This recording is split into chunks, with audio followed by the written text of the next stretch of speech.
Jesus said, "What is it you want me to do for you?"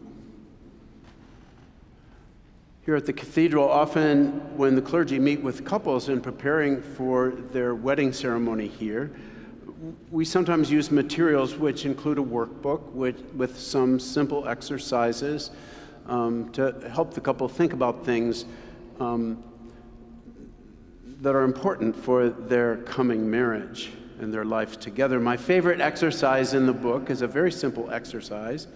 It challenges each of the two people to tell the other what they'd like more of and what they'd like less of in the relationship. It's a rock-solid foundation for a lifetime of good communication, of feeling valued in the day-to-day of the relationship, of feeling grounded and safe in one's personal life and in their life together.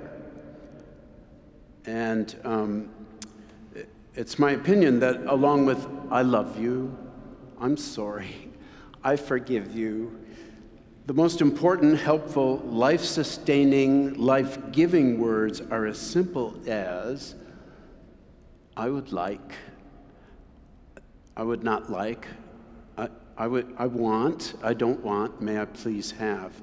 Being able to say and hear those words gives such clarity and honesty, I'm surprised it's so often hard to do.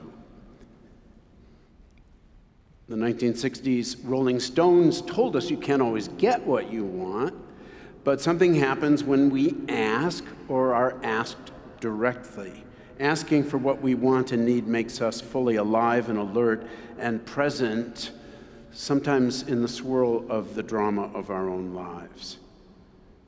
Our conversation partner doesn't have to try to read our mind or guess or try to fill our needs. There's something dynamic about a question, something invitational, something potent with possibility. Not asking or not being asked risks just sitting in a stew of unhappiness, resentment, or a kind of passive pout, waiting for the universe or the church or friends or family to deliver what we think should come to us. Asking or being asked enlivens and empowers us, and it enlivens the relationship too. Asking or being asked is respectful. Both persons come out in 3 dimensions, and each discovers they have something to react to, something to work with, someone to work with. That's why God asks us questions sometimes. Jesus asks today and last week. He tries this technique, and this is Jesus' way in the story to respectfully enter into relationship with someone in distress. Hearing that Jesus, whose reputation has preceded him, is now passing through his neighborhood on the edge of Jericho, the blind beggar Bartimaeus starts yelling to Jesus for mercy. "Son of David, have mercy on me." "What is it you want me to do for you?"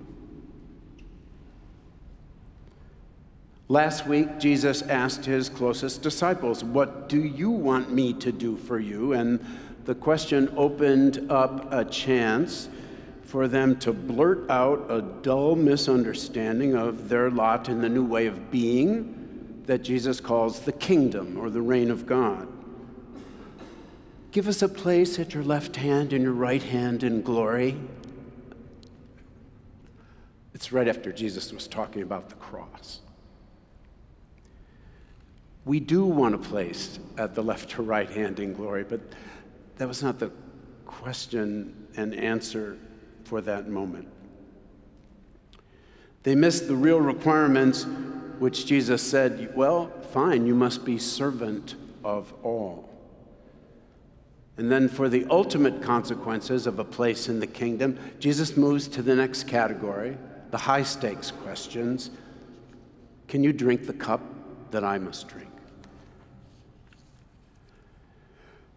Now, before someone comes to me who's a language expert in the Bible or The ancient biblical languages don't always cue us that a question's being asked. We translate as questions from narrative context and comparative linguistics.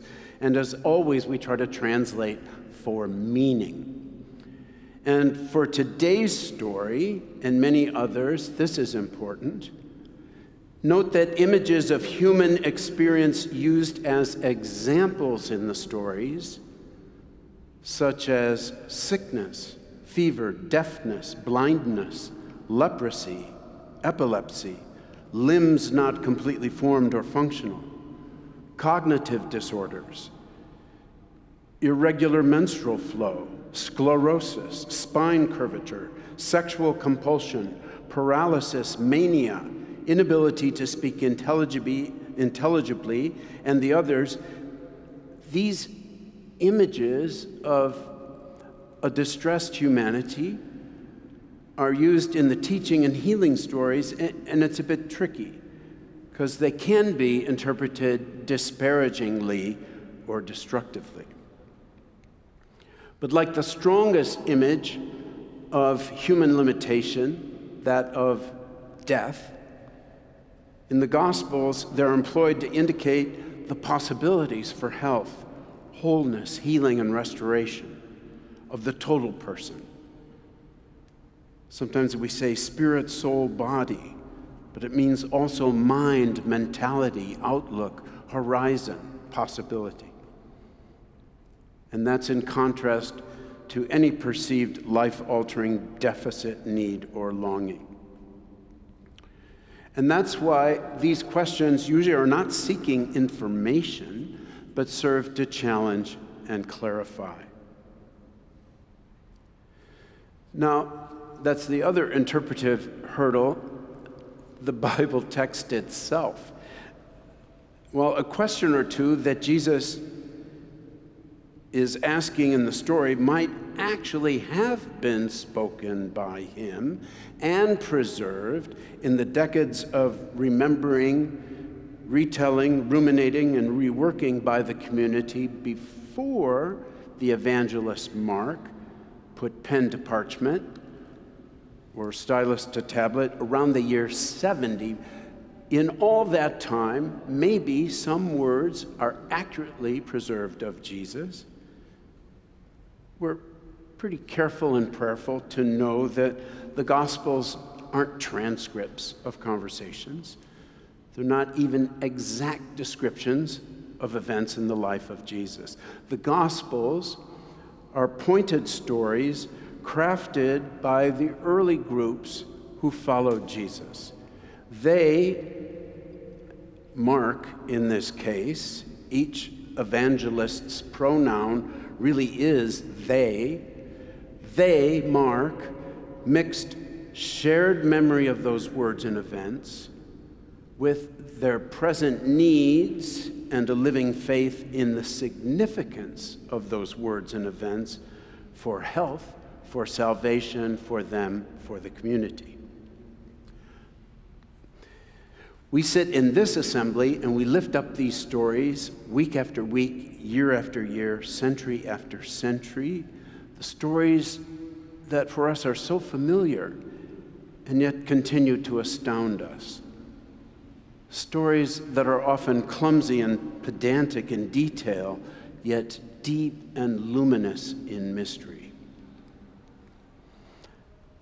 And while Jesus of Nazareth, a real historical figure, might cautiously be quoted after we sift through the slow cook of this mix of memory and testimony from his followers, think about what a stretch it is to try to quote the one God of heaven and earth, whom we hear about in the Hebrew Scriptures, the Old Testament. Those stories had their start in worship and in circles round the campfire. From a people who grew to perceive, to be in relationship with a God unlike any other in their surrounding tribes and cultures. This God they storied about and prayed to and listen to, journeys with us, guides us. This God interacts with us and our leaders, chides us. This God is not a silent stone statue in a shrine, but this God speaks to create, to correct, and to crown with glory and honor. And God said, "Let there be light." This God of song and story, who was above and beyond and knew it all and does it all and was before all, still asked questions to keep the story going. Remember? And the Lord God called to him and said to the man, to Adam, "Where are you? Have you eaten from the tree of which I commanded you?" And to the woman, the mother of all the living, "And what is this that you've done?" Soon after, the Lord said to Cain, "Where is your brother Abel? What is it that you have done?" Later among the stories, God sometimes seems to be asking the questions while looking into the bathroom mirror. How long will this people honor me with their lips, while in their hearts they do other? Never mind. God takes a sip of coffee. Oh, wait. Whom shall I send? Who will be my messenger? All these beautiful questions from God in the Bible. And lastly, my favorite, which we heard the other week in Job, and I'm sorry, I keep going back to it.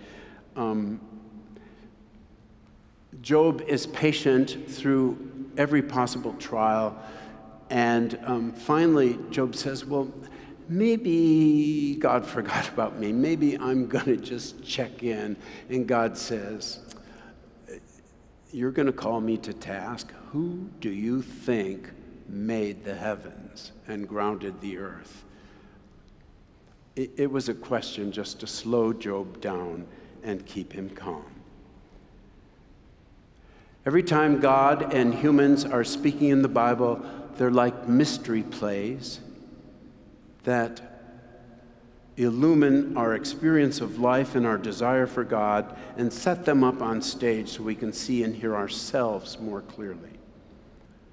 When God asks a question, it's usually to stop and redirect our drama toward its grace-filled conclusion.